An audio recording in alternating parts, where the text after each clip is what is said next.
అయితే big boss మీ ఏవి చూపిస్తూ కూడా చెప్పారు. అంటే మీరు ఒక బాధ ఉంది మీ మనసులో, ఆ బాధ ఒకటి తగ్గాలని కోరుకుంటున్నానని చెప్పేసి.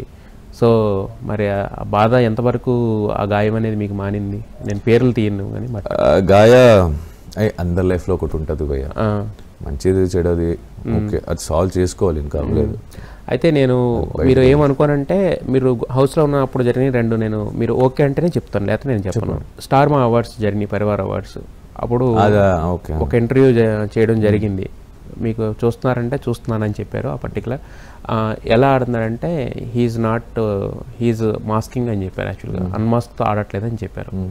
తర్వాత మీరు మీ లవ్ స్టోరీ చెప్పేసి టీయర్స్ అంటే చాలా అంటే టీవీ చూస్తున్న మాకే జస్ట్ మీరు చెప్పింది విని మాకే చివుక్కుమంది. బట్ అటు నుంచి వచ్చిన రియాక్షన్ ఏముందంటే వదిలేండి, ఇంకా అది అర్థమైంది. సో అంటే నటించడం అదే చెప్తున్నాను, రియల్ లైఫ్ వేరే అని అన్నారు. జనాలు 24/7 చూసే వాళ్ళకి క్లారిటీ ఉంటుంది, హైలైట్స్ చూసే వాళ్ళకి క్లారిటీ ఉంటుంది. 1 hour ఎపిసోడ్స్లో తనకేం అనిపించిందో లేదా చూసే వాళ్ళకి ఏమనిపించిందో నాకు తెలియదు.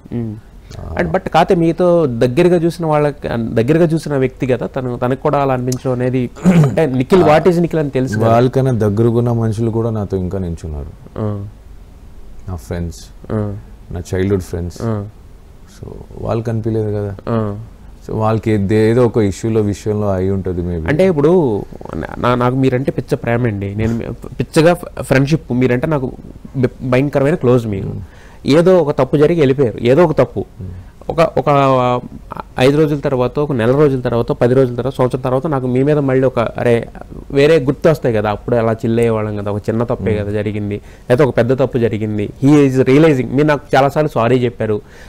అందరూ చూస్తున్న టైంలో ఒక 100 మంది మన ఫ్రెండ్స్ ముందు మీరు సారీ చెప్పాను అనుకోండి, నేను ఇంకా తీసేస్తాను ఎంత జరిగినా.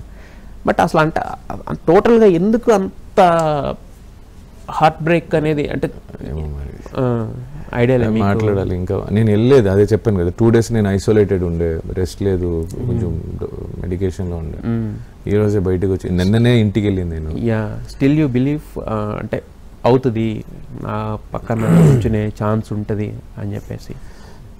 ఇంకా ఎవరిని ఫోర్స్ చేయకూడదు, చేయలేము కదండి, చేయలేము, డిపెండ్, చూద్దాం. అంటే ఫస్ట్ లవ్ ఎందుకు మీరు అంత మర్చిపోలేకపోతున్నారా మాకు అసలు? అంటే ఇంకా అక్కడ చెప్పిందే చాలు, ఇంకా ఇక్కడ చెప్తే మళ్ళీ ఇంకో కొంతమంది అంటే ఇప్పుడు అనుకునే వాళ్ళు అనుకుంటారండి. ఇప్పుడు మీరు అన్నారు ఎవరో ఏదో అనుకుంటారని చెప్పి నేను మాట్లాడే మనిషిని కాదు, వేరే వాళ్ళ కోసం మాట్లాడతానని. ఇప్పుడు నాకు అనిపించింది ఒక విషయం గురించి చెప్పొచ్చు, ఇప్పుడు ఒక వ్యక్తి గురించి చెప్పాలంటే మళ్ళీ వాళ్ళే.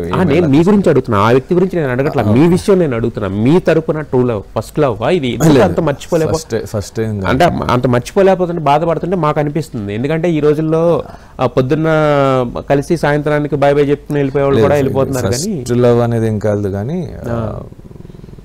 ద బెస్ట్ లవ్ అదే అంత అటాచ్ అయిపోతుంది మా అంటే ఎమోషనల్గా చాలా 100 నా ఎమోషన్ మొత్తం పెట్టేసాను. అంటే నిఖిల్ని చూస్తే నేను అదే చెప్తున్నాను కదా, నిఖిల్ని చూస్తే మాకు సొంత మనిషిలాగా అనిపిస్తుంది. ఇందాక నేను చెప్పిన టీ బ్యాచ్, కే బ్యాచ్ అన్నీ కూడా బయట వాళ్ళ కోసం, వాళ్ళ క్లారిటీ కోసం. సో అంత మాకు కనెక్ట్ అయిపోయి ఓన్ అయిపోయిన నిఖిల్ అంత ఎందుకు అంత బాధపడడం అనేది మేము చూసి తట్టుకోలేని ఒక అలా జరిగింది. ఓకే, ఎవరైనా నా వల్ల హర్ట్ అయి ఉంటే ఐఎమ్ రియలీ సారీ. బట్ నా వాళ్ళు అంత నేను ఫిక్స్ అయితే వాళ్ళు నా పక్కన ఉన్నా లేకపోయినా I just want them to be happy. వాళ్ళు హ్యాపీగా సంతోషంగా లైఫ్ గడిస్తే